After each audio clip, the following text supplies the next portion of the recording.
The road had no name, only gravel and frost crunching beneath the worn tires of Daniel Rourke's pickup truck. The steering wheel trembled beneath his hands the same way his life had been trembling for months, barely holding together.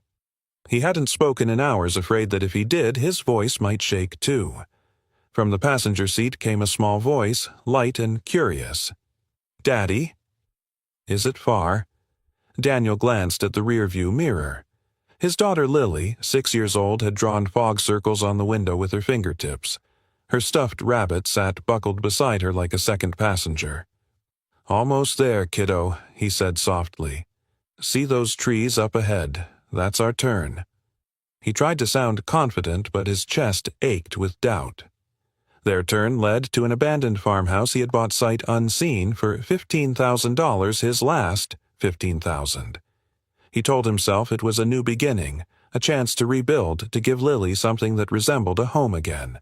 The sun had already begun to fade behind the Vermont hills, pouring violet light over the pines. A few last snowflakes drifted down like forgotten memories. When he turned onto the narrow dirt lane, he could hear the whisper of branches scraping the truck roof. And then he saw it, a thin gray line curling upward from the chimney of the old farmhouse. Smoke. His stomach dropped. The wheel jerked slightly in his grip. He blinked, hoping it was a trick of the dusk, maybe fog, maybe his imagination. But no. The steady rise of smoke glowed faintly orange like a warning. Someone was in his house. He hit the brakes. The tires skidded, pebbles crackling beneath them. Lily's head snapped up. "Daddy, why are we stopping? Is that our house?" Daniel didn't answer right away. His heart hammered against his ribs, his instincts shifting into the cautious rhythm of a man who'd seen too much go wrong. The farmhouse stood just ahead, small and weathered, leaning slightly like it had grown tired of waiting for anyone to come back. He remembered it from the listing photos, the sagging porch, the peeling white paint, the broken shutters. But in those photos, it had been lifeless. Now, faint light flickered behind the cracked windows. "Stay in the truck," he said finally, his tone sharper than he intended. "Just for a minute, okay?" Lily frowned. "Why is someone there?" "Maybe," Daniel replied, forcing calm into his voice. "Lock the doors. I'll check." The cold air hit him as he stepped out, sharp metallic and filled with the scent of wood smoke. Somewhere nearby, a loose shutter banged softly in the wind. His boots crunched through patches of frozen mud as he made his way to the porch. Every instinct in him screamed that something was wrong. He reached the door. It was slightly ajar. Inside, firelight flickered, throwing slow shadows across the walls. Daniel pushed the door open with one hand, his other resting instinctively on the heavy flashlight in his jacket pocket. "Hello." His voice was steady but low. "Who's in here?" For a moment, only the pop and crackle of fire answered. Then came the shuffle of movement, hurried footsteps, a sharp breath, the clatter of something falling to the floor. A voice, young female, trembled through the air. Please don't call the police. We'll leave. We just needed somewhere to stay." Daniel froze. His flashlight beam caught movement near the hearth. 3 figures huddled together in the corner, their faces streaked with soot and fear. The oldest couldn't have been more than 25. Her dark hair was tied back, eyes sharp but weary. Beside her stood 2 others, one with trembling hands clutching a blanket, the other half hidden behind them, both her cheeks flushed from the fire's heat. They looked like ghosts, made real, tired, thin, and terrified. Daniel lowered the light slightly but didn't step closer. "This house is mine," he said carefully. "I bought it 6 weeks ago." "Who are you?" "The tallest one." The dark-haired woman swallowed hard. "We didn't know. We thought it was abandoned. We've only been here a few weeks. We've kept it clean, I swear. We didn't mean any harm." The one behind her spoke, her voice shaking but kind. "It's been so cold. We didn't know where else to go." Daniel scanned the room. The floor had been swept. The fireplace, once filled with soot and ash, burned cleanly, safely. A few mismatched blankets were folded neatly in the corner. Someone had even patched the broken window with plastic and tape. Whoever they were, they hadn't come to destroy, they'd come to survive. Daddy. The sound made all three girls turn. Lily stood in the doorway, her stuffed rabbit pressed to her chest. The wind caught her hair tossing curls across her eyes. She blinked at the strangers, unafraid. "I told you to stay in the truck," Daniel said quickly, stepping toward her. "I know, but it's cold," she said softly. "And I saw the fire. I thought maybe we could sit by it too." She tilted her head, studying the three women with open curiosity. "Are they going to live with us?" The question hung in the air like the smoke above the chimney. The youngest woman gave a startled laugh that turned into a sob. "No, sweetheart. We'll be gone soon. We didn't mean to wait." Daniel's voice stopped her. He looked at Lily, her small hand resting on the doorframe, her eyes full of that same innocent kindness that had somehow survived every loss they'd faced. Then he looked at the women, frightened, exhausted, but alive. Something in their faces reminded him of himself 6 months ago, the hollow look of someone who's run out of places to go. He exhaled slowly. "Sit down," he said at last. The women glanced at each other in disbelief. What the oldest whispered. "Sit," Daniel repeated. "Let's figure this out." The tension in the room shifted, fragile but real. One of them, the youngest, stepped forward first, her bare feet silent on the wooden floor. Then the others followed. Daniel moved to the hearth, fed another piece of wood into the fire. The flames hissed, then roared, softly filling the silence. Lily climbed onto a chair beside him, her face glowing orange in the light. After a long pause, the oldest woman spoke again, her voice low, cautious. "My name's Harper. This is May, and that's June. We're sisters, Daniel," he said, "and this is my daughter Lily."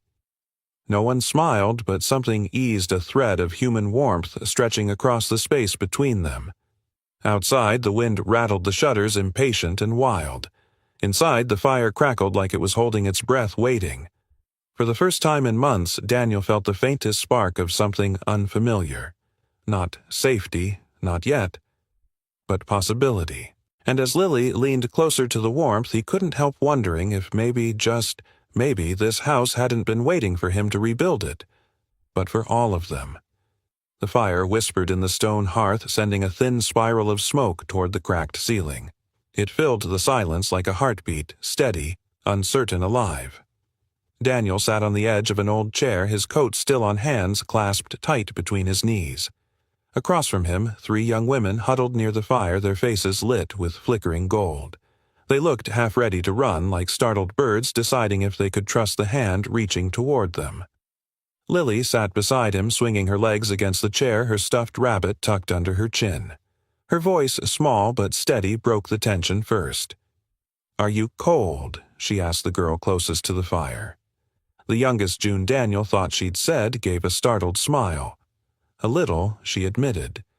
"But the fire helps." May, the middle sister, placed a gentle hand on her shoulder. Her eyes darted between Daniel and Harper, the eldest. Harper's back was straight, her jaw tense, as though she'd taken it upon herself to protect the others from whatever came next. Daniel cleared his throat. "You said your names were Harper May and June Wright." Harper nodded cautiously. "That's right." "All right," he said slowly. "Then maybe you can tell me how exactly you ended up in my house." The way he said "my house" made June flinch. Harper noticed and spoke quickly. "We didn't mean to take anything that wasn't ours. It was empty, falling apart. We thought no one cared about it anymore." 6 weeks ago, Daniel replied, "I bought this place. Every last dollar I had." May's lips parted in surprise. "You bought it?" This she glanced around at the peeling paint and the patched windows, the roof beams that groaned softly with each gust of wind. Why, Daniel gave a tired half-smile. Because sometimes when you lose everything, you just need somewhere that's still standing, even if it's falling apart. No one spoke for a while after that. The fire crackled, the old clock on the mantel ticked unevenly, and outside the wind pressed against the walls like it wanted in. Finally, Harper said quietly, "We'll leave in the morning. We didn't mean to trespass. We just needed time." Lily looked up, her face illuminated by the firelight. "But where will you go?" The question seemed to hit them like a small, invisible blow. June glanced at Harper, then looked down. May bit her lip. Harper exhaled, voice trembling just slightly. "We don't know yet." Daniel felt the air tighten in his chest. He saw the exhaustion in their posture, the hollow cheeks, the trembling fingers, the kind of fatigue that doesn't come from work, but from fear. He'd seen it in the mirror once, too, in a motel bathroom where the sink didn't drain, and hope was as thin as the walls. He rubbed his palms together, thinking. "You fixed the fireplace?" he asked finally. Harper nodded. It was clogged with soot. June found some tools in the shed. "We just wanted to make sure it was safe before lighting it." "Good job," Daniel murmured. He stood, walking toward the window. The plastic patching rattled softly in the wind. "You sealed this, too." "Yeah," May answered. "We wanted to keep the cold out. It took forever to find the right size boards. Something inside Daniel, something buried deep beneath months of grief and disappointment, stirred." He turned back to them, studying their faces again. They weren't dangerous. They weren't careless. They were just three young women trying to survive the same way he and Lily had been, by holding on to whatever small warmth they could find. Daddy Lily's voice came again, soft but certain. "Can they stay?" "Just for tonight?" Harper's head jerked up. "No," she said quickly. "We can't do that to you. We'll leave.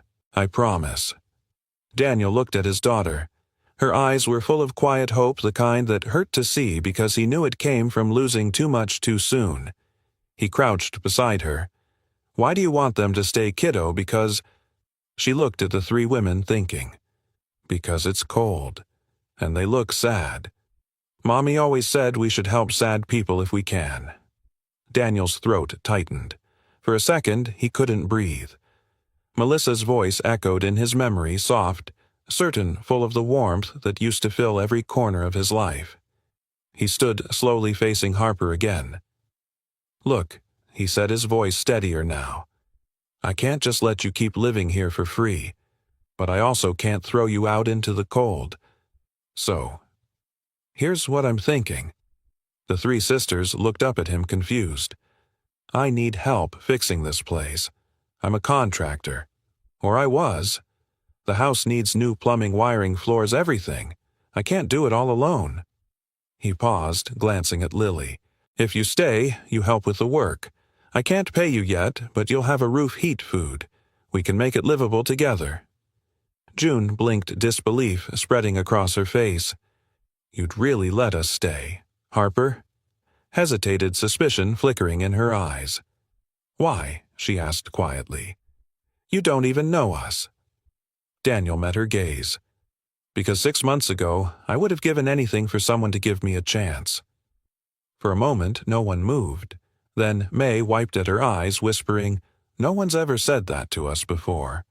The silence that followed wasn't heavy anymore. It was soft, like the quiet that comes after a storm. June finally smiled, a small shaky thing, but real. "Then we'll help.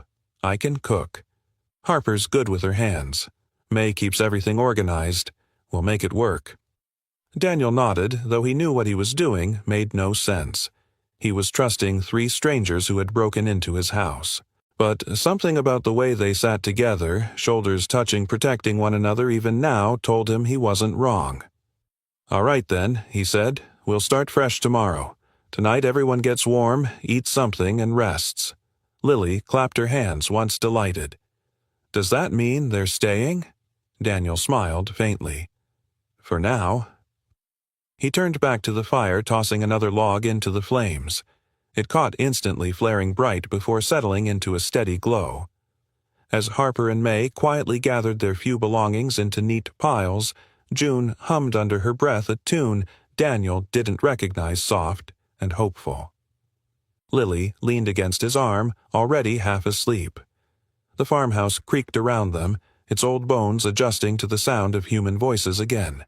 For the first time since he'd bought it, the place didn't feel empty. It felt awake. Daniel looked at the three sisters, then down at his daughter, her curls glinting orange in the firelight.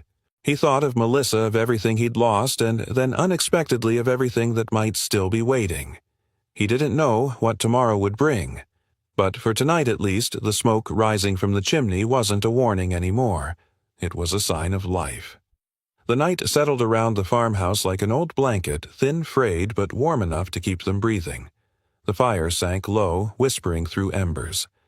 Somewhere in the walls a mouse ticked along the baseboard, soft as a thought. Daniel lay on the couch with his coat for a pillow and Lily curled under his arm, her small breaths counting time against his ribs. Across the room, the three sisters had made a nest from folded blankets, boots lined up neatly like they were apologizing for taking space. He stared into the quiet glow until it blurred. In the hush, memory rose the sour reek of a motel air conditioner. Lily crying in her sleep, the humiliation of paying for another week with a palm full of wrinkled bills. Melissa's sweater on the back of a chair he never moved. The way grief sat on his chest like an anvil. He swallowed against it. The wood popped softly as if answering him. Before dawn, the wind came up a low, steady hum under the eaves, and a kettle hissed in the kitchen. June must have found the old camping stove. The steam's thin whistle threaded the quiet. When Daniel sat up, his neck cracking, he smelled coffee bitter, saving imperfect. Lily stirred, murmured, then burrowed deeper. Harper glanced over from the hearth posture, straight even in exhaustion. "There's coffee," she said, voice careful. "We found a can in the pantry.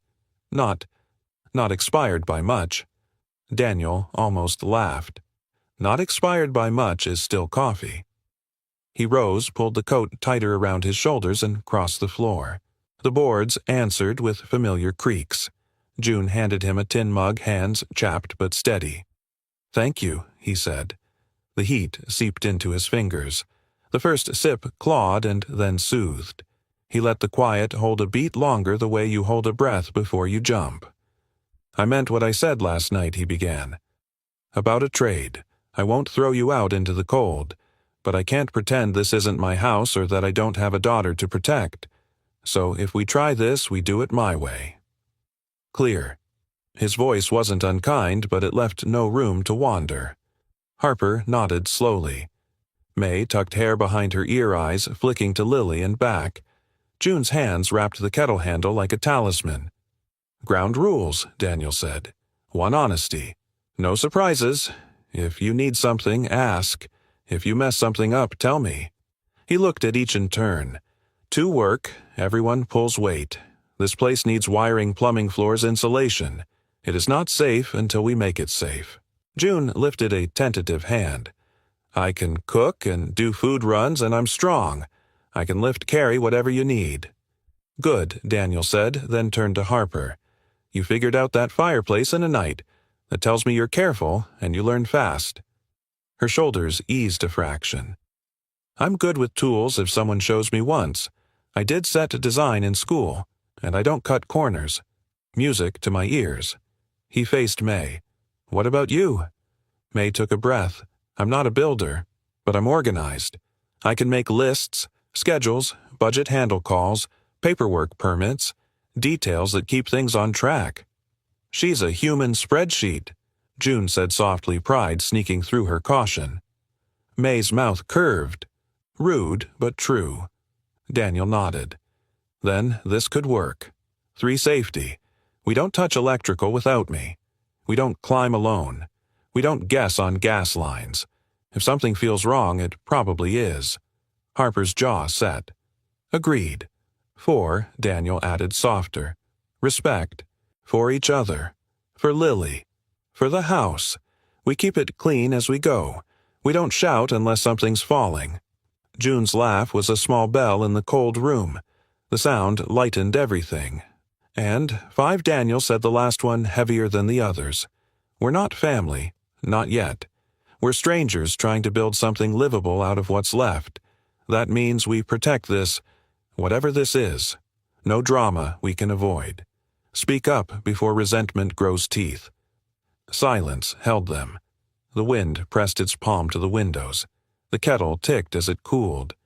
Harper's eyes glossed for an instant. She tried to hide and didn't quite manage. "We can do that," she said. "We will." May's voice thinned. "Why are you doing this for us?" Because 6 months ago he would have begged for the same mercy. Because Melissa's voice still lived in the corners telling him kindness wasn't something you performed. It was a house you kept unlocking. Because Lily had looked at these girls and seen people not trespassers. He let out a long breath that felt like surrender and strength at once. "Because someone gave up on me," he said, "and I promised myself I'd stop giving up on other people." May blinked hard. The tears came anyway, quiet and relieved, the kind that leave a person lighter. June pressed their mugs together in a clumsy toast. "Then maybe this is a miracle," she whispered. Harper inhaled sharply, suspicion and gratitude wrestling in her throat. "If we fail you tell me before you do," Daniel cut in, "and we fix it. No running. That's part of the deal, too." He looked toward the sleeping bundle on the couch. Lily stirred, sat up hair a wild halo. "Is it morning?" she mumbled. "Does morning mean pancakes?" June brightened. "I can do pancakes. I can do pancakes that smack sadness right out of a kitchen." Lily rubbed her eyes.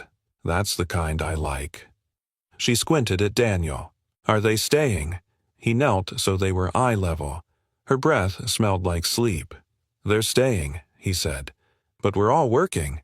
Even you, supervisor." She grinned. "I can count nails. That's a start." They ate to the music of forks scraping thrift store plates and Lily's commentary about maple syrup being the happy part of trees. Warmth climbed back into their fingers and faces. It felt almost like an ordinary morning in a life that hadn't seen ordinary for a long time. After breakfast, Daniel spread a yellow legal pad on the table. May slid a pen into his hand before he asked. "Materials list," she said. "What's first electric," Daniel answered. "But the line's probably cut at the pole. We'll need a service call to inspect the drop and a temporary panel we can trust." He caught himself slipping into the old cadence of a foreman and let it carry him. "In the meantime, we work daylight. Harper, you and I will walk the structure, mark soft spots, test joists and flag hazards. June, kitchen inventory and a hot thermos for an outside crew. May calls power company county office any back taxes I need to know about before this place bites me." May was already writing the neat rhythm of pen on paper, steadying the room. "Names or numbers I have, a few," Daniel said. Saying it out loud cost him something. Old contacts. He stepped outside to the stoop to make the first call. The air had that early morning bite, metallic and clean. Frost crunched under his boots. He dialed a number he hadn't touched since Seattle, a man who used to be both friend and competitor. The ringtone droned in his ear, thin as a thread. No answer. He tried another. Voicemail. A third. He left a message this time, voice even. "Hey, it's Rourke. I'm back on my feet.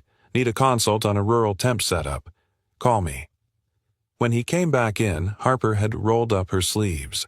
Lily had dragged a plastic crate close and was plunking nails into piles of 10, whisper-counting each set. June had a skillet singing. May had a row of names growing into a ladder of action. Daniel stood a moment, taking it in the hush and hum of people beginning.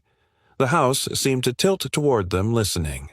He set the flashlight on the table next to the legal pad and looked each of them in the eye. Then it's decided, he said, steady now, a line drawn that felt right in his bones. "We start today. We start small. We start safe, and we start together." Harper's mouth softened into something like relief. May blew out a breath she'd been carrying since last night. June flipped a pancake high, caught it with a soft smack, and whooped so quietly it was almost a prayer. Daniel reached for his mug, felt the warmth settle into his palm, and said the sentence he wanted the walls to remember, the one he hoped would echo through everything that came next. "No one rebuilds alone, not anymore." The wind paused, as if to hear it. Then the house answered with a gentle sigh in the rafters, and the day opened like a door. The next morning arrived pale and uncertain, like the world wasn't quite sure it wanted to wake up yet. A thin mist hung over the yard, wrapping the broken fence in silver. Inside, the house smelled of coffee and sawdust, the scent of effort of life creeping back into wood that had forgotten what warmth felt like. Daniel stood in the doorway, sleeves rolled up, blueprint pages spread across a crooked table. The lines were smudged, his handwriting cramped but confident. Harper leaned beside him, scanning the pages as if trying to memorize the bones of the old farmhouse. "So, this is the plan," he said. "Reinforce the porch first. Then we patch the roof, fix the floorboards, and pray the plumbing still remembers how to work." Harper nodded, brushing loose hair behind her ear. "Got it. You give the orders. We follow." June popped her head through the kitchen doorway, a streak of flour on her cheek. "And I feed. Always feed. Workers can't fix things on an empty stomach." Lily giggled from her seat atop a crate, swinging her legs. "You're the food boss." June grinned. "Best title I've ever had." May sat by the window pen, scratching softly as she listed expenses and supplies. Her face was focused but peaceful, the kind of peace that comes from finally having a purpose again. Outside, the day stretched open. The air carried the smell of cold earth and distant pine. Daniel handed Harper a hammer and said, "You ready to make some noise?" Her eyes met his steady, a spark of something new in them. Always. The first nail struck home with a sharp ringing sound that echoed across the empty fields, a sound both fragile and strong. Lily clapped her hands. "It sounds like music," Daniel laughed. "If it's music, then we're the world's loudest band." Hours passed in a rhythm of hammers, saws, and laughter. The house began to breathe again, boards, tightening dust, scattering like ghosts being chased out by sunlight. Daniel worked alongside Harper, showing her how to measure before cutting, how to check alignment by sound as much as sight. "You hear that?" he said, tapping a plank lightly. "That hollow ring means rot underneath. You learn to trust your ears." She nodded, listening carefully before striking again. "So, the house talks if you know how to listen." Daniel smiled. "Exactly."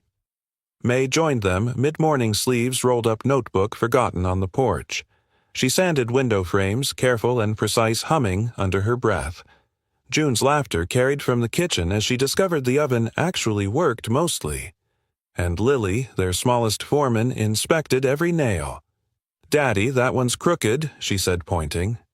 Daniel pretended to squint. "That's not crooked, that's artistic." "It's still crooked," Lily declared. "Fine," he said, mock defeated, pulling it out. "Supervisor wins again." The easy banter filled the house like sunlight brushing dust off places none of them had realized were still capable of warmth. By afternoon, Daniel felt something he hadn't in a long time: pride. Not just in the work, but in the noise of living, the scrape of tools, the sound of June's singing, the way Harper laughed when she bent a nail and tried to hide it. It was messy, imperfect, and alive. When the sun started sinking, they gathered near the fire to eat. June had turned pantry scraps into a stew so fragrant it made everyone forget the chill. Lily sat between Harper and May, her eyes wide as she slurped from a tin bowl. "Best dinner I've ever had," she said. June bowed dramatically. "Thank you, Chef June, at your service." Harper chuckled. "You should open a restaurant for tired people who build things badly." Daniel smirked. "So? All of us, exactly." They laughed, the kind of laughter that shakes the weight off your shoulders for a moment. Later, when Lily drifted to sleep by the fire, the room quieted. The flames painted their faces in amber. Daniel leaned back, stretching sore muscles. "You three work hard," he said quietly. "You didn't have to." Harper looked into the fire. "We did, actually. Doing nothing hurts worse." May nodded. "When Mom died, it was like time stopped. This." She gestured around them, the patched walls, the tools scattered like hope left midair. "This makes it start again." June stirred the coals with a stick. "Mom used to say, work is how you tell the world you're still fighting." Daniel listened. The crackle of fire became the soundtrack of that moment, fragile people choosing not to stay broken. He stood and walked to the wall they'd repaired that morning. Running his fingers along the wood, he felt something catch a thin seam almost invisible. When he pulled gently, a loose plank shifted. Dust fell soft and gray. Hidden inside the gap was a folded envelope yellowed with time. "What's that?" Harper asked. Daniel turned it over. The paper was brittle, the ink faded. He opened it carefully. Inside, a single sheet of lined paper written in looping cursive, "To whoever finds this house. If you're reading this, it means you stayed long enough to care. Don't give up. This place can hold more than sorrow. It can hold people together if you let it." RT 1972. They stared at the note in silence. The wind sighed through the chimney like someone exhaling after a long wait. "That's eerie," June whispered. "Beautiful, but eerie." May reached out her fingers, trembling slightly. "It's like the house knew we'd need to hear that." Harper looked at Daniel. "You think it's true that a house can hold people together?" He folded the letter gently and set it on the mantel. "I think maybe it's not about the walls. Maybe it's the work we do inside them." Harper smiled faintly. "Then we're already halfway there." The fire popped, sending a small spray of sparks upward. Daniel caught sight of Lily asleep, her small hand curled around the rabbit, her cheeks flushed from warmth. He thought of the motel again, the ache of those nights, and how tonight, just tonight, it didn't feel so far away anymore. They stayed by the fire until only embers glowed, each of them lost in quiet thought. Outside, frost crept across the windows, but the room stayed warm. As Daniel banked the fire for the night, he whispered more to himself than anyone. "We're fixing more than a house." Harper heard him anyway. "Then let's make sure it stands," she said softly. He looked over, and for a heartbeat something passed between them. Not love, not yet, but understanding. The kind that starts where words end. Upstairs, the old boards groaned, the sound deep and content. The farmhouse seemed to settle into its new purpose, no longer abandoned, no longer silent. For the first time in years, Daniel didn't dread morning. He knew tomorrow would bring more splinters, more work, more exhaustion, and he wanted every bit of it. Because every nail, every sound, every laugh stitched them closer together. As he turned off the last lantern, the words from the letter whispered through his mind. "Don't give up. This place can hold more than sorrow." He believed it now. The next morning dawned gray and wet, the kind of morning where the clouds seemed to sit directly on the roof. Rain tapped against the patched windows in a slow, steady rhythm. Inside, the farmhouse smelled faintly of smoke, damp wood, and June's coffee a strange mix of survival and comfort. Daniel sat at the kitchen table, a mug cooling in his hands, listening to the storm whisper across the fields.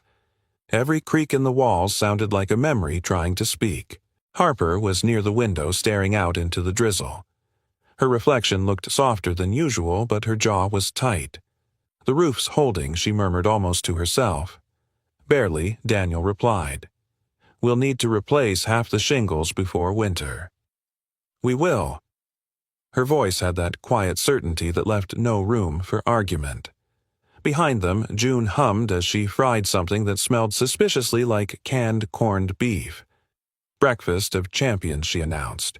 "And by champions, I mean the desperate." May chuckled faintly from her chairpen, tapping against her notebook. "We're running low on supplies again," she said. "We'll need to stretch what we have." Daniel leaned back, rubbing the bridge of his nose. "I'll make a trip into town after the rain lets up. Hardware store, grocery. See if we can open a tab somewhere. He didn't add if they'll even let me." Lily wandered in hair-tangled eyes heavy with sleep. She climbed into his lap, pressing her cheek against his chest. "It's noisy," she mumbled. "It's just rain," Daniel said softly. "The house is talking to us again." She blinked up at him. "What's it saying?" He smiled. "That it's still standing." That earned him a sleepy grin before she asked, "Are we fixing it today?" "After breakfast," Harper answered. "Even ghosts get a rain day." June snorted. "Speak for yourself. I've got dishes." The word ghosts hung in the air longer than it should have. Harper must have felt it too because she sat back down, elbows on the table, eyes far away. You ever feel like the past just lives with you? Like it never really leaves? Daniel glanced at her. Every day. May put her pen down. Then maybe we should stop pretending we're not carrying it. She looked at her sisters, then at Daniel.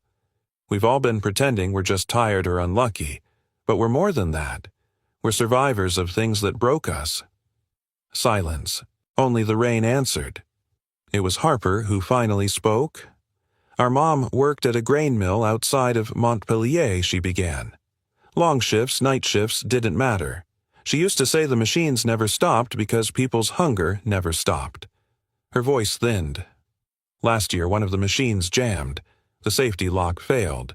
It crushed her shoulder, broke her spine. The company blamed her. May's eyes glistened. They said she ignored protocol. They refused compensation. We fought it until the bills ate everything. June stopped stirring the pan, her lips trembling. When she died, they sent a letter. Just a letter. No apology, no help. Just a final bill for services rendered. Harper's hands tightened into fists. That's when we packed up. Drove west. Tried to outrun the debt, the pitying looks, the feeling that everything good was behind us. Daniel listened without interrupting. The storm filled the gaps between their words, rain slipping off the roof like tears sliding from a face. I know that feeling, he said quietly. 8 months ago, my wife Melissa was hit by a drunk driver. She was on her way home from work. It was raining then, too. His voice faltered. I told myself I could fix everything. Sell the business, move somewhere cheaper, start over. But it turns out you can't build over grief. You have to live in it first. Harper's gaze softened. You sold your company? Everything he said. The tools, the truck, even her piano. This house was all I could afford. $15,000 for a dream with broken windows. June's voice trembled. But you're fixing it. Trying to, Daniel said. Because maybe fixing something broken is how you remember that you still can. For a moment, no one spoke. Then Lily, who had been listening more than any of them realized, looked up from his lap. So, Mommy's gone, and your Mommy's gone too. May nodded gently. Yeah, sweetie. They are. Lily tilted her head. Do you think they know we're together now? The question stopped them cold. Harper swallowed hard. I like to think so. June blinked away tears. If they could see us right now, all of us sitting here still fighting, they'd be proud. Daniel brushed a curl from Lily's forehead. Your mom used to say love doesn't disappear. It just changes shape. Maybe this is what it looks like now. Lily thought about that, then nodded satisfied. Then we should make it pretty. Her innocent certainty broke the heaviness in the room. Harper smiled small and aching. We're trying, kiddo. After breakfast, the rain slowed to a drizzle. Harper and Daniel went to inspect the roof from the attic crawlspace. The wood smelled of rot and history dust shimmering in slivers of light through the boards. This beam here, Daniel said, tapping it, it's holding too much weight. We'll brace it tomorrow. Harper crouched beside him, running her fingers along the old timber. You ever think about how many storms it's seen? He looked at her. Maybe that's why it's still here. It learned how to bend without breaking. Their eyes met, not in romance but in quiet recognition. Two people held together by loss, finding steadiness in work. Downstairs, June started humming again, a low tune that wrapped itself around the sound of dripping rain. It wasn't cheerful exactly, it was hopeful, like the sound of someone daring to believe in better days. By evening, the house glowed again with lamplight. May sat with Lily, teaching her how to write a thank you list. Harper cleaned tools, and June cooked another miracle from scraps. Daniel leaned against the doorframe, watching them. It struck him suddenly how ordinary it looked, 4 people in a half-ruined farmhouse laughing over burnt biscuits and wet boots. Ordinary, but alive. When Lily went to bed, she whispered, "Daddy, can we stay here forever?" He hesitated, tucking the blanket under her chin. "We'll stay as long as this house keeps us safe." She smiled sleepily. Then we'll help it stay safe." He kissed her forehead and turned off the lamp. Outside, the rain had stopped. The stars, faint and few, blinked through breaks in the clouds. Daniel stepped onto the porch. Harper was already there, sipping from a chipped mug, shoulders wrapped in a blanket. "She's special," Harper said quietly. "Lily. She sees things the way we forgot how to. She's her mother's heart in a smaller body," Daniel said. They stood in silence for a while, the night breathing around them. The house creaked, settling deeper into the earth as if listening to their quiet confessions. Harper turned to him. "You think we're really rebuilding something here?" He looked out across the dark field, the outline of the farmhouse glowing behind them like a beacon. "I think we already are." Inside, a soft laugh escaped June as she burned another pancake on the stove. May scolded her gently. The sound carried through the night like proof of life. For the first time since he'd bought this house, Daniel didn't feel like it was haunted. Maybe he thought the only ghosts left here were the ones they brought, and maybe they were learning how to live with them. The snow came early that year, soft at first, then thick enough to muffle sound. The world outside the farmhouse disappeared beneath white, but inside the rhythm of work carried on. Hammers, laughter, the scrape of sandpaper, these had become their soundtrack. By December, the house had started to feel almost whole. The drafty gaps were sealed, the roof held strong, and Daniel had fixed the worst of the wiring. He moved through the rooms with quiet pride, sometimes touching the walls like an old friend who had survived the same storm. That morning, Lily's giggles echoed through the hall. She was chasing June's music, literal music. June had found a dusty, upright piano abandoned in the shed, its keys yellowed and uneven, but she'd insisted on dragging it inside. "It's hopeless," Harper had said. June grinned, already wiping grime from the keys. "Then it fits right in with the rest of us." Now the piano stood in the living room, half-tuned and wholly alive. June played softly, fingers testing chords, her humming low and warm. Lily sat beside her, pressing random notes that somehow worked a messy duet between innocence and hope. Daniel paused in the doorway, leaning against the frame. The melody filled the air, shaky but beautiful, curling around the sound of crackling fire. For the first time in months, the house wasn't just shelter, it was music. June noticed him and smiled. "Didn't know I had an audience." "You do now," Daniel said. "What song is that?" "It's one my mom wrote." June replied, still playing. She used to hum it when she couldn't sleep.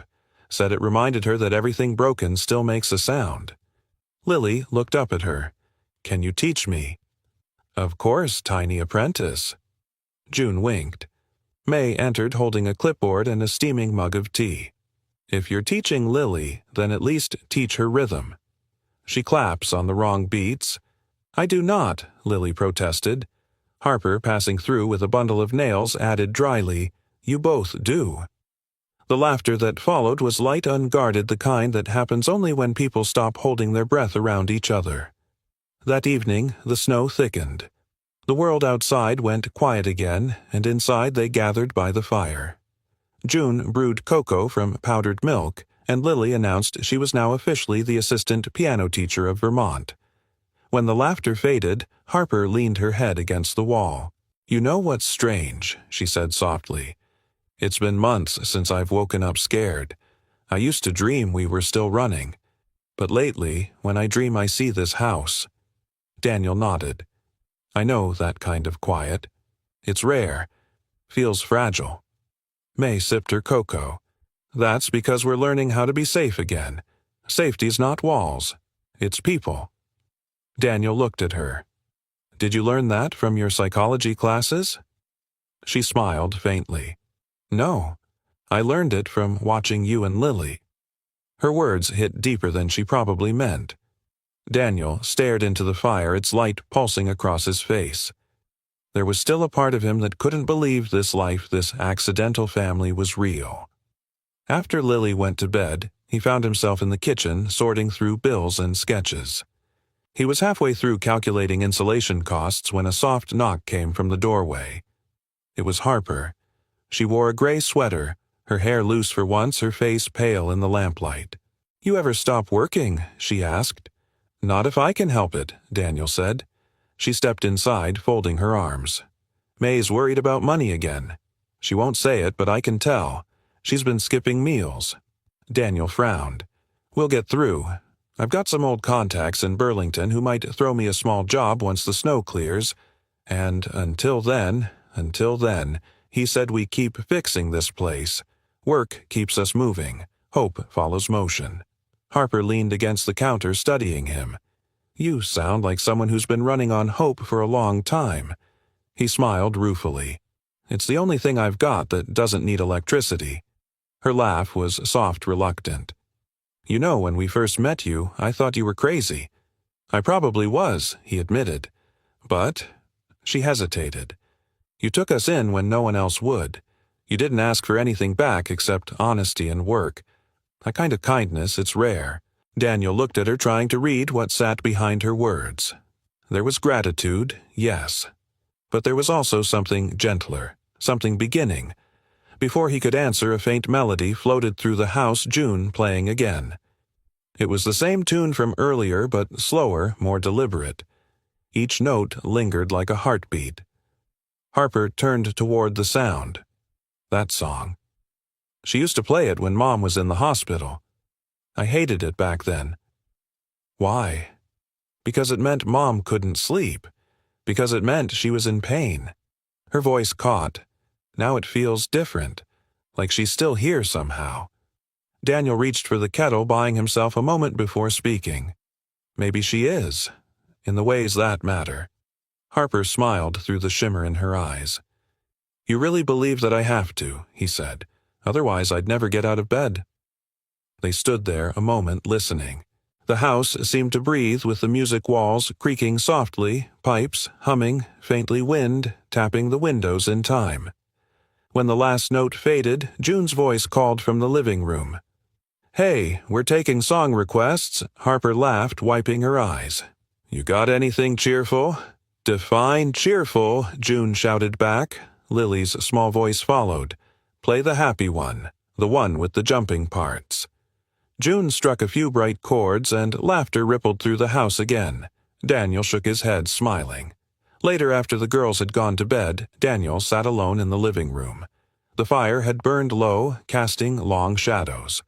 The piano stood silent now, but the echo of June's song lingered.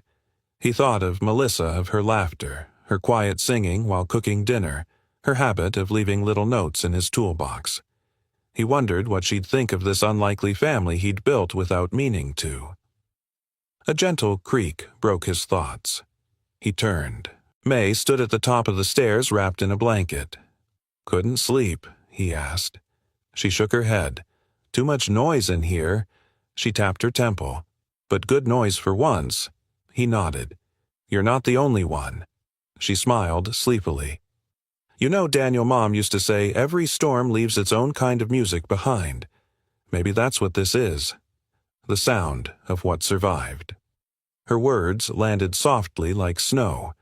When she disappeared back upstairs, Daniel leaned back, closed his eyes, and listened to the crackle of embers, to the faint whistle of wind under the eaves, to the echo of 3 sisters and 1 little girl asleep under the same roof. It wasn't silence. It was harmony, imperfect, fragile human. He whispered to the empty room, maybe that's enough. And somewhere deep within the walls, the house seemed to agree. By February, the world outside was white and quiet, but inside the farmhouse the walls hummed with new energy. Daniel had begun to believe they were winning against weather, against time, against everything that had tried to bury them. The wiring was safe. The floors were solid. The laughter was louder. Until the storm came.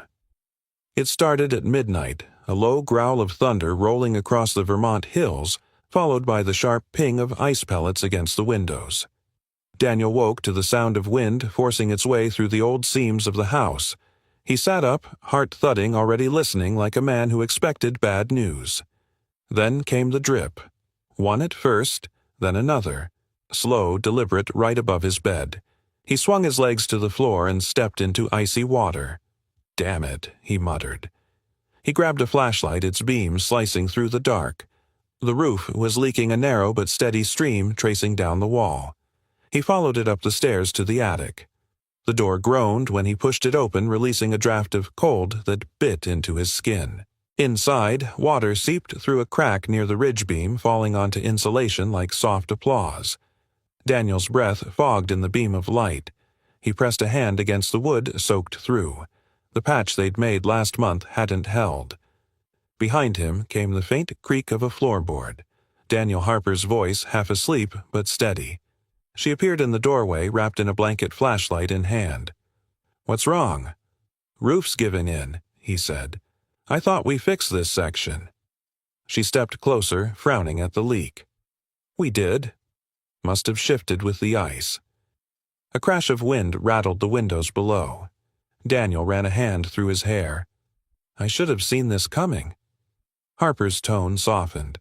"Hey, you can't fight the sky. I can damn well try." He turned, already moving toward the ladder. "Grab buckets, towels. We'll need to get the water out before it ruins the beams." Minutes later, the whole house was awake. May appeared in a hoodie, eyes wide with confusion. June stumbled in, still wearing her slippers. Lily came too, rubbing sleep from her eyes, her stuffed rabbit dangling from one hand. "What's happening?" she asked. "Just a little rain sneaking in," Daniel said quickly. "Nothing to worry about." But the truth was, it wasn't little. The leak spread fast, one crack feeding another. They scrambled to contain it. Buckets clanged, water splashed. Harper climbed the ladder beside him, passing tools without needing to be asked. May ran downstairs for rags. June began mopping the hall, singing under her breath like the noise might keep fear away. "You shouldn't be up here," Daniel said to Harper as he hammered in a new brace. "You shouldn't be doing this alone," she shot back. Another gust of wind hit the roof. The beam above them groaned. Daniel's hammer slipped. The sound echoed like a gunshot. He cursed under his breath. Harper reached out instinctively, steadying the board. "Careful," she warned. "If that beam goes, we'll both be swimming." Despite everything, Daniel laughed, breathless, disbelieving. "You always this calm in a disaster." "Only when I'm terrified." "Good, then we're both calm." Below them, June yelled, "We're running out of buckets." "Use the pots," May shouted back, and the mixing bowls, Lily's voice joined them. "I'll help too." Daniel froze. "Lily, no. Stay downstairs." But it was too late. Her small footsteps were already climbing the stairs. Harper climbed down halfway, meeting her on the steps. "Hey," Supervisor Harper said, gently kneeling to Lily's level. "We've got a really important job for you, okay? Someone has to hold the flashlight for your dad. Can you do that from right here?" Lily nodded, serious as a soldier. "Yes, ma'am." Harper winked. "That's my girl." Daniel exhaled slowly. His pulse began to steady. Together, he and Harper worked through the worst of it, patching with tar cloth ceiling gaps with strips of metal they'd found in the shed. The sound of rain softened to a patter, then to nothing but the groan of settling wood. 2 hours later, the storm began to fade. The house smelled of wet earth and sweat. The buckets were full, but the ceiling held. Daniel sat down hard on the top step chest, heaving. Harper sank beside him, head tilted back against the wall. They sat in silence, their breaths mixing in the cold air. June poked her head up from below. "I think we won." "Sort of." May followed, wiping her face with her sleeve. "If this place survives one more storm, I'll start believing in miracles." Lily climbed up carefully, flashlight still clutched in her small hand. "Did we save it?" Daniel looked at her and smiled. "Yeah, kiddo. We saved it." She grinned proud. "See, I told you teamwork works better than storms." That line hit him like a quiet truth. Out of the mouths of children, he thought. When the others went back downstairs, Daniel stayed behind to check the beams one last time. Harper lingered too. "You could have yelled at us for getting in your way," she said softly. "But you didn't." "I wanted to," he admitted. "But yelling doesn't fix leaks."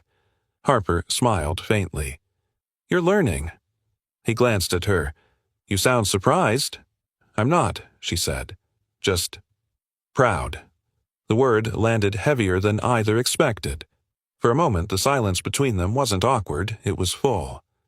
Downstairs, June started humming again that same tune she always fell back on when things felt broken.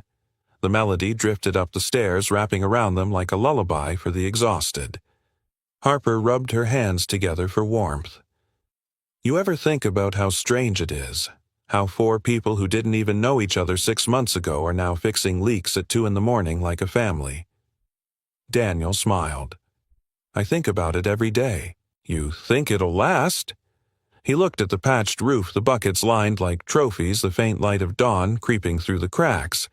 If we keep showing up when it leaks, he said, yeah, I think it will. A beat passed. Then Harper leaned her head lightly against his shoulder. Not an invitation a moment. A quiet acknowledgement of the night they'd held the house together with little more than willpower and faith. Daniel didn't move away. Outside, the storm gave one last sigh and moved east. By morning, sunlight returned, sliding across the wet floorboards like forgiveness. June brewed strong coffee. May hung blankets to dry, and Lily announced that she had a storm badge, now proof she'd been brave. Harper teased Daniel about his grumpy roof face. He grumbled, but smiled anyway. When he stepped outside to breathe the cold, clean air, the farmhouse stood proud against the pale sky, patched, imperfect, and still standing. And in that moment, Daniel understood something. Survival wasn't about building walls strong enough to keep the world out. It was about finding people willing to hold the roof when the rain came in. He looked back toward the open door where laughter spilled into the morning light and whispered almost to the house itself, not alone. Not anymore. By the time the last of the snow began to melt, the farmhouse had settled into a kind of rhythm, not perfect but steady. The days smelled like sawdust and coffee. The nights were a mix of exhaustion and laughter. For the first time in years, Daniel could wake without that familiar ache of dread in his chest. The roof didn't leak anymore. The pipes ran clean. Lily had learned to braid her own hair. It felt almost normal. Almost. Then came the letter. It arrived one Tuesday morning, delivered by a mail truck that barely bothered with their road. May found it wedged under a hardware invoice, her name printed neatly on the envelope. She frowned, turning it over. The return address read, Green Valley Medical Center, the hospital where their mother had died. Harper noticed the change in her sister's face. What is it? I don't know, May said quietly. It's from Vermont. From them. The others gathered as she tore it open. The paper inside was thin official stamped in the corner with a logo. Daniel watched her eyes move left to right faster than freeze. What is it? Harper asked again, sharper this time. May swallowed hard. It's a legal notice, some kind of review. She took a shaky breath. They're reopening Mom's case. The room went still. June blinked. Reopening? Why would they do that? May's voice shook. It says a former employee came forward. Something about falsified safety reports. About the machine that hurt her. Harper snatched the paper, scanning the lines, her face pale. They're admitting fault, she whispered. After all this time. Daniel frowned. Does that mean compensation? May nodded slowly. If it's true, the company could owe everything they denied. Back pay, medical costs, damages. June's hands trembled as she reached for the letter. You mean Mom didn't die because she made a mistake? May's eyes filled. No, she died because they lied. The air in the room seemed to change. Harper's knuckles went white against the paper. Daniel could see something behind her expression, not just grief, but the dangerous brittle spark of justice long denied. I'm calling them, Harper said. May reached out. Harper, no. Her voice broke low and furious. They made us think it was her fault. They made us believe she was careless. We lost everything because of it. I'm not letting them bury it again. Daniel stepped closer, steady but calm. You'll need proof, and probably a lawyer. Harper's shoulders sagged. We can't afford that. Maybe not yet, he said, but we can start gathering what we can. I used to file insurance reports for my business contracts documentation. If the evidence exists, we'll find it." May looked up, startled. "You'd help us?" Daniel hesitated only a second. "Of course. You're part of this house now." Something softened in Harper's face. "You don't have to, I know," he said simply. "That's why I will." For the next few days, the house turned into an impromptu command center. May organized every document they could find. Harper called county clerks, old co-workers, anyone who might remember their mother. Daniel helped draft emails and gather forms. June kept spirits up, cooking more than anyone could eat and humming her mother's song while she worked. Even Lily tried to help. She sat beside Daniel coloring while he typed, whispering encouragement every few minutes. "You can do it, Daddy. You fix everything." He smiled but didn't answer. He was thinking of Melissa, of how she'd always been the one to fight with quiet persistence when life was unfair. Somehow, working for the Quinn sisters felt like honoring her memory. By Friday, they had enough to file an official inquiry. The submission went out by email and post. And then came the waiting. That weekend, Harper barely slept. Daniel found her on the porch late one night staring into the dark. The sky was moonless, but the air carried the faint scent of thawing earth, a promise that spring wasn't far. "You should rest," he said. "I can't," she replied. "Every time I close my eyes, I see her at that hospital. The machines, the beeping, and the way she looked at me when she realized she'd never walk again. And I just left her there to fight alone." Daniel leaned against the railing beside her. "You didn't leave her. You were kids trying to keep her alive. That's not failure." Harper shook her head. She always said she trusted the system, the people who were supposed to protect her, and they failed her. He looked out across the fields. "People fail each other all the time. The trick is what you do after." She glanced at him. "You sound like someone who learned that the hard way." "I did." The wind picked up scattering bits of frost from the railing. Harper turned the letter over in her hands, its creases soft from being read too many times. "If this goes through, if they admit fault, maybe it'll mean something. Maybe we can stop running." Daniel nodded. "Then let's make sure it does mean something."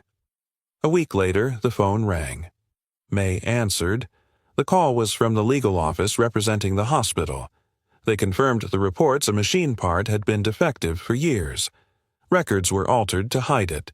A lawsuit was already forming. When she hung up, May's voice was shaking. "They're settling," she said. "They want to meet." June let out a sound halfway between a laugh and a sob. "We're going to be okay." Harper's hands trembled. "Maybe not okay," she said, "but closer than we've been in a long time." Daniel felt an unfamiliar weight lift from the room. Hope didn't rush in like sunlight. It crept cautious but real. That night they celebrated with pizza from town, a luxury they hadn't dared in months. Lily helped light candles, calling it the thank you dinner. June made her say grace, which turned into an impromptu list of everyone she loved, her dad, Harper, May, June, and the house that finally stopped leaking. When the laughter faded, Harper looked at Daniel. "You didn't have to fight for us," she said quietly. He shrugged. "Maybe. But I know what it's like to need someone who won't walk away." Her eyes glistened. "We're not used to people staying." Daniel's answer came without thinking. "Then get used to it." May reached across the table, touching Harper's hand. "Mom would have liked him." June grinned. She would have adopted him. They laughed again, and for a moment, grief felt like something that had shape, something they could hold together, not something that held them hostage. Later, when everyone else had gone to bed, Daniel lingered by the fire. The letter from the hospital lay folded on the mantel beside the old note they'd found in the wall months ago. "Don't give up. This place can hold more than sorrow." He touched both papers gently.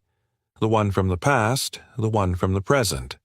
Proof that sometimes even the worst stories could be rewritten if you kept believing in the truth. Outside, the wind carried the faint scent of thawing soil, the first real breath of spring. and Daniel realized something. It wasn't just the house that was being rebuilt, it was all of them. Spring came quietly to Vermont like the world was holding its breath before remembering how to bloom again. The snow melted into rivulets that whispered down the hill, and the earth, dark and forgiving, waited beneath.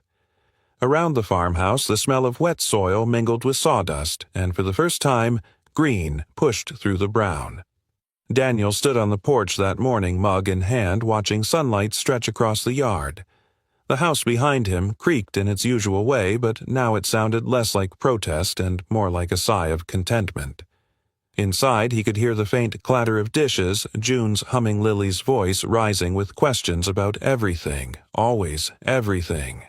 "Daddy," she called from the doorway. "June says we're going to make a garden. Is that true?" Daniel turned. June stood behind her, cheeks flushed with excitement, holding a packet of old seeds. "It's not just a rumor," she said. "We're going to grow food." Harper appeared next, wiping her hands on her jeans. "You mean we're going to try," she said dryly. June grinned. "That's the spirit of pessimism I've been missing." May followed last, clutching her planner. "Let's not underestimate how complicated it is." Soil, pH, spacing, irrigation. June cut her off, waving a hand. "May, it's dirt and hope. We've got both." Lily giggled, and Daniel found himself smiling, despite everything. "Where do you want it?" he asked. June pointed toward the back field where wild grass had already started reclaiming what was once a yard. "There. It gets sun all day. We'll clear it out till the soil and plant the basics: tomatoes, lettuce, herbs. Oh, and strawberries." Lily's orders. Lily clapped her hands. Strawberries. That afternoon they began. The air was thick with the smell of turned earth, and the steady rhythm of shovels striking soil created its own kind of music. Harper worked beside Daniel, clearing rocks and roots, her hair tied back with a bandana. May marked neat rows with twine, muttering about crop rotation and yield efficiency. June dug barefoot, laughing as dirt streaked her arms. "You look like a kid again," Harper teased. "That's the point," June said, brushing hair from her face. "You can't heal if you don't play in the dirt once in a while." Daniel watched them work, and something in his chest loosened. It was strange how ordinary this felt. How right. He joined them, driving stakes into the ground while Lily filled small pots with soil. She was serious about her task tongue sticking out as she pressed each seed into place. "Why do we bury them, Daddy?" she asked. "So they can grow," he said. "But how do they breathe?" "They find a way," he said softly. "Everything that wants to live does." Harper looked up at him, then just a glance, but something in her expression said she understood exactly what he meant. By evening, the garden was marked and ready. The sun dipped low, painting the field in gold. June leaned on her shovel, surveying their work. "Look at that," she said. "A masterpiece of mud." May laughed. "You mean chaos?" "Same thing," June replied. Daniel wiped his hands on his jeans. "It's not much yet, but it's ours." Lily tugged at his sleeve. "Can we name it?" He smiled. "What do you think?" She thought for a moment, then announced proudly, "The Garden of Second Chances." Everyone paused. Harper's breath caught. May blinked hard. Even June went quiet. "Perfect," Daniel said softly. "Exactly that." They ended the day on the porch, boots, muddy shoulders aching, but hearts lighter. June handed out mugs of lemonade while Lily curled up beside Daniel, already half asleep. The air smelled of fresh soil and promise. "Do you ever think," May said quietly, "that maybe this was supposed to happen? That all the terrible things brought us here for a reason?" Harper shook her head. "I don't think the world works like that." "Maybe not," Daniel said, staring out at the darkening field. "But sometimes the place you end up feels like the one that's been waiting for you." Silence settled, but it wasn't heavy. It was peaceful. Over the next few weeks, the garden became their rhythm. Every morning, Lily watered the rows with a tin can almost bigger than she was. Harper built a small fence to keep deer away, and June experimented with compost, insisting it was like cooking, but for the ground. May kept meticulous notes in her ledger, tracking growth temperature rainfall hope quantified in handwriting. One afternoon, Daniel returned from town with supplies and found Harper kneeling in the soil, whispering something to the plants. "You talking to them?" he asked. She looked up, smiling sheepishly. "Don't mock me. It helps them grow." He crouched beside her. "What did you tell them that they're safe now?" she said. "That we won't abandon them?" He didn't answer right away. The sunlight hit her hair just right, catching threads of gold. For a second, the world seemed to pause. "Maybe we should tell ourselves that too," he murmured. Her smile faded, replaced by something softer. "Maybe we should." That night, they celebrated their first sprout, a single stubborn leaf pushing through the soil. Lily ran inside, shouting about it like a miracle. June laughed until she cried. Harper took a photo on Daniel's old phone. May wrote day 17. First sign of life in her notebook, and underlined it twice. Later, when everyone had gone to bed, Daniel sat by the window overlooking the garden. The moonlight silvered the rows of dirt, making them look like quiet scars across the earth, scars that were healing. He thought about how far they'd come. From fear to trust. From silence to laughter. From running to planting roots. He didn't notice Harper until she spoke from the doorway. "Can't sleep." He shook his head, just thinking. "About what?" He nodded toward the window. "That garden out there. It's going to take months before anything grows. Maybe longer, but still, we planted it anyway." She crossed the room, sitting across from him. "That's what faith looks like, I guess." He smiled faintly. "I used to think faith was about believing things would be perfect. Now I think it's about believing they'll be worth it, even if they're not." Harper studied him, the firelight flickering across her face. "You're a good man, Daniel." He met her eyes. "You don't know that." "I do," she said softly. "You're the kind of person who keeps showing up even when everything's falling apart." He looked away, his throat tightening. "You make it sound simple. Maybe it is." The silence that followed wasn't awkward. It was full of everything they didn't need to say yet. Outside, the wind moved through the trees, brushing over the new garden, over the house, over the people who were finally starting to believe in each other. Lily murmured in her sleep from the other room as if dreaming aloud. "The strawberries are growing," she whispered. Daniel smiled. Maybe she was right. Maybe they all were. Because in that moment, sitting beside Harper with the smell of earth and wood smoke in the air, Daniel realized that some seeds don't wait for perfect conditions, they grow simply because someone cared enough to plant them. And just like that, spring felt real. By late summer, the garden was alive. Rows of green shimmered under the sun, tomatoes heavy with fruit herbs spilling over their beds, and strawberries so sweet that Lily swore they tasted like tiny suns. The farmhouse smelled of rosemary and baked bread of life that had learned how to stay. Daniel stood by the fence one morning, the earth warm under his boots, watching Lily chase butterflies between rows of beans. Her laughter carried across the field like wind chimes. Behind him, the screen door creaked open. Harper stepped out, wiping her hands on a towel. "You're staring," she teased. Daniel smiled. "Just making sure my foreman isn't slacking off." "She's doing better than most grown-ups," Harper said, leaning against the post beside him. Her hair was tied up wisps escaping to frame her face. The air between them felt easy now, comfortable in a way that came only from shared work and late nights fixing things together. The past few months had changed them all. May was planning to enroll in night classes for accounting. June had started selling her baked goods at the weekend market muffins that vanished before noon. And Harper, she'd become Daniel's right hand in the restoration business. The company he thought he'd lost was breathing again. He turned to her. "Got a call from Burlington this morning. The Landon project wants to move forward. They're hiring us."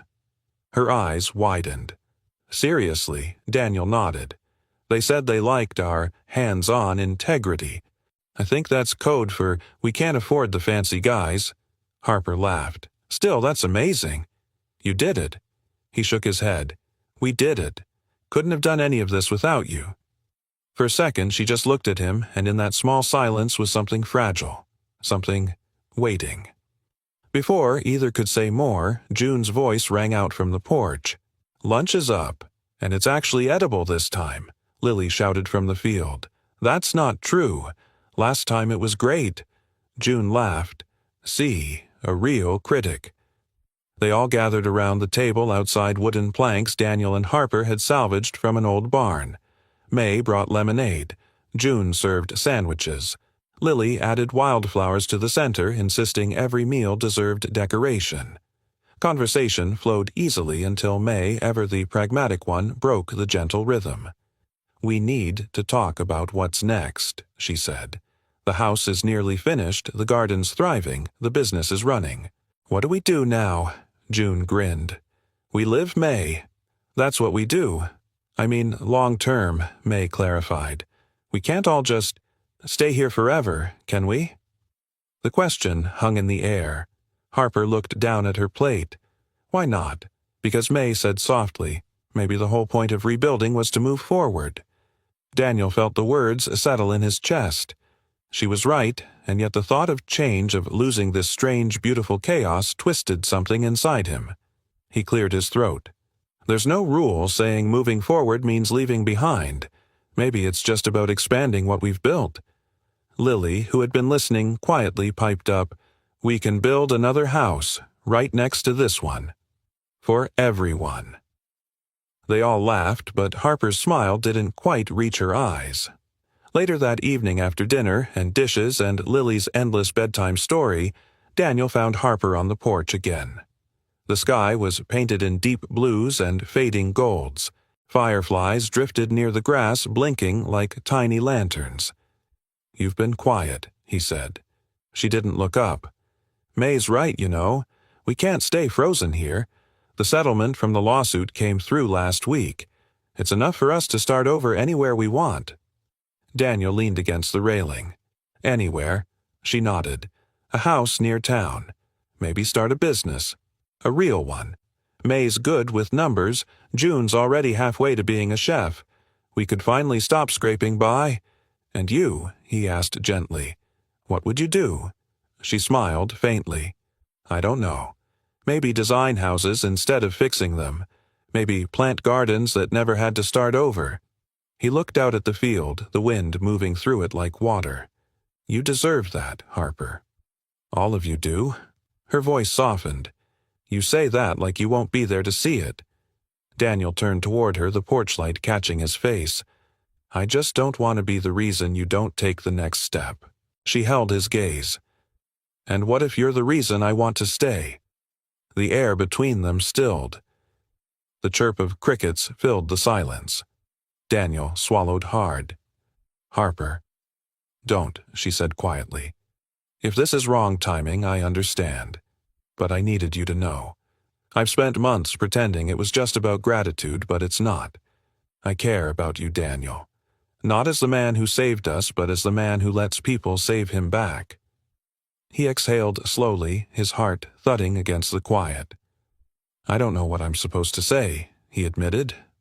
"Melissa's been gone for a year, but some days it still feels like yesterday. I'm scared, Harper. Scared that loving someone again means betraying what I already lost." Her eyes softened. "You're not replacing her. You're continuing her lesson." He frowned. "Lesson. That love doesn't end when someone's gone. It just changes shape, like the seasons." For a long moment, neither spoke. The night held them fragile, infinite. Then, quietly, Daniel reached for her hand. Her fingers were warm, calloused from work, familiar now. He didn't pull her close, didn't make promises. He just held on like a man learning what it felt like to be steady again. After a while, Harper leaned her head against his shoulder. "You don't have to rush anything," she whispered. "Just don't shut the door before it's even open." He nodded. "I can do that." They stayed like that, watching the stars slide across the sky. Inside, June hummed from the kitchen and the faint sound of May's laughter drifted through the open window. Lily's voice carried sleepily from upstairs, asking the air if the strawberries were dreaming too. Daniel smiled. This he said softly. This right here, it feels like something worth keeping. Harper's hand tightened around his. Then keep it, she whispered. Keep us. The wind shifted warm and gentle, carrying the scent of the garden of mint and soil and promise. And for the first time, Daniel didn't think about endings. He thought about beginnings that dared to grow from loss. He thought about what love looked like when it wasn't trying to fix anything, when it just stayed.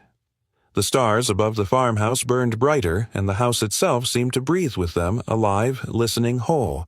Tomorrow would bring decisions and maybe even goodbyes. But tonight there was peace. And peace, Daniel realized, was just another word for home. A year later, the farmhouse stood quiet on the hill, wrapped in the soft gold of late spring. The once sagging roof gleamed with new shingles. The windows, once patched with plastic, now caught the morning light and threw it back like laughter. What had been broken now breathed, and what had been lost had somehow grown into something beautiful. Daniel parked the old pickup at the edge of the driveway and just sat there for a moment listening. The wind moved through the grass like the whisper of an old song. From inside the cab, Lily's voice broke the silence. "Daddy," she said, pointing through the windshield. "It's still here." "It's still here," Daniel echoed. The backseat door opened and Harper stepped out, her dress fluttering in the warm breeze. Her hand brushed against his as she passed, and even after all this time that simple touch still steadied him. May and June followed, unloading picnic baskets, laughter spilling into the air. The four of them, no five, now walked toward the farmhouse together, the house that had been their beginning. Lily ran ahead, her curls bouncing. "It looks smaller," she called out. Harper smiled. "That's what happens when you grow." They reached the porch. The boards creaked the same way. They always had a sound that felt more like welcome than warning. Daniel brushed a hand over the railing he'd rebuilt with Harper last summer. "You held up, old friend," he murmured. June set down the basket and stretched. "Feels strange, doesn't it? Like visiting an old version of ourselves." May nodded. "The ghosts are quieter now." "Maybe they learned to rest," Harper said softly. They stepped inside. The air smelled faintly of pine and dust, the scent of time passing but not forgetting. Sunlight streamed through the clean glass, painting bright shapes across the floor. Lily spun in a circle. "Can we live here again?" Daniel smiled.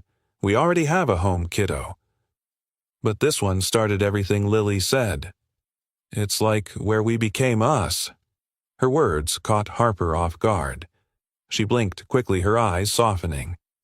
"She's right." They wandered from room to room, each step echoing with memories. The fireplace still held the mark where Lily had once drawn a crooked heart in chalk. The kitchen table, the same one Daniel had built from salvaged wood, stood in the corner, scarred but solid.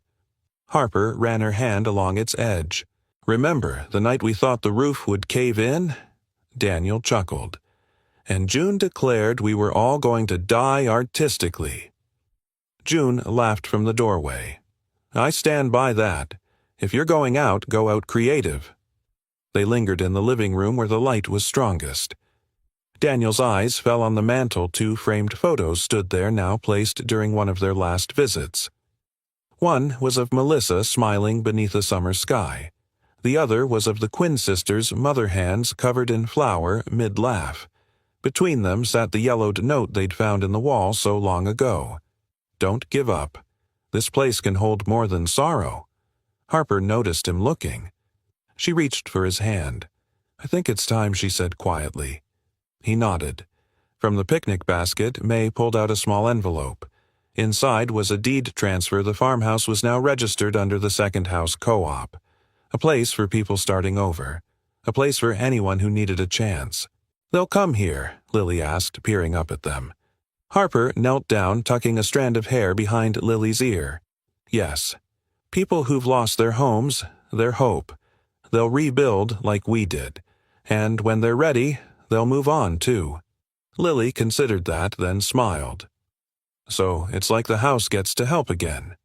"Exactly," Harper said. "Just like us." Outside, birds called from the trees. The garden, though wild, now still bloomed. The strawberries had survived the winter, clinging stubbornly to the soil. Daniel walked over and knelt to pick one. He turned it in his palm before offering it to Lily. "Go on," he said. She bit into it and grinned. "It tastes the same." "Some things don't change," he said. They spread the picnic blanket in the grass behind the house. June unpacked sandwiches and cold lemonade. May fussed over a checklist, muttering about donation logistics. Harper leaned back against Daniel's shoulder, eyes closed, the sunlight catching the faint gold in her hair. "You know, she said this time last year I couldn't imagine any of this." Daniel looked out at the horizon. "Neither could I." "You think Melissa and Mom know?" He smiled. "If they do, I hope they're proud of the mess we made work." She laughed softly. "It's a beautiful mess." Lily was busy weaving clovers into crowns. She made one for June, one for May, and finally one for Harper. "This one's for you," she said, placing it gently on her head. "You look like a garden queen." Harper kissed the top of her curls. Then, "You're my princess of second chances." Daniel watched them, his heart full in a way that didn't hurt anymore. He thought of everything that had led them here, the fear, the storms, the nights of wondering if any of it was worth it. And now, watching his daughter laugh with the people who had become their family, he knew the answer had always been yes. After lunch, they lingered as the shadows stretched long. The air was warm, the world quiet. Harper rested her head against Daniel's shoulder again. "Do you ever think about that night?" she asked. "The one when I found you in the house?" She nodded. "All the time," he admitted. "I still don't know why I didn't call the police." She smiled. "Because you were stubborn, and because somewhere deep down you already knew we were supposed to stay." He chuckled softly. "I think maybe we all needed saving." "Still do," she said. "But that's the point, isn't it? You just keep showing up. Keep choosing each other." He kissed her hair. "I can live with that." When it was time to leave, they stood together at the doorway. Daniel took one last look inside. The light through the window caught the dust in the air, turning it gold. Harper slipped her hand into his. "Ready?" she asked. He nodded, smiling. "Let's go home." As they walked back toward the truck, Lily ran ahead, waving goodbye to the house. "See you later," she called. "Don't forget to help the next people." May and June laughed, shaking their heads. When Daniel turned back for one last glance, the farmhouse glowed in the setting sun, standing proud and patient, waiting, as it always had for whoever needed it next. Harper slipped her arm through his. "Sometimes the best homes," she said softly, "aren't the ones we plan for." No, Daniel agreed. "They're the ones we discover when we're brave enough to walk through the door." Behind them, the garden swayed in the wind. The air smelled of mint and earth and something endless. And as they drove away, the farmhouse faded into the distance, but not their laughter, not their love, and not the feeling that somewhere deep inside those old wooden walls, hope was still waiting for its next chance to begin. And maybe that's what this story has been about all along. Not just a house or a second chance, but the quiet courage it takes to believe again. Because sometimes life falls apart so it can be rebuilt stronger. Sometimes the family you find is the one who shows up when everything else disappears. And sometimes the door that changes everything isn't the one you plan to walk through, it's the one you never expected to open. If this story touched your heart, take a moment to reflect. Have you ever experienced something like this?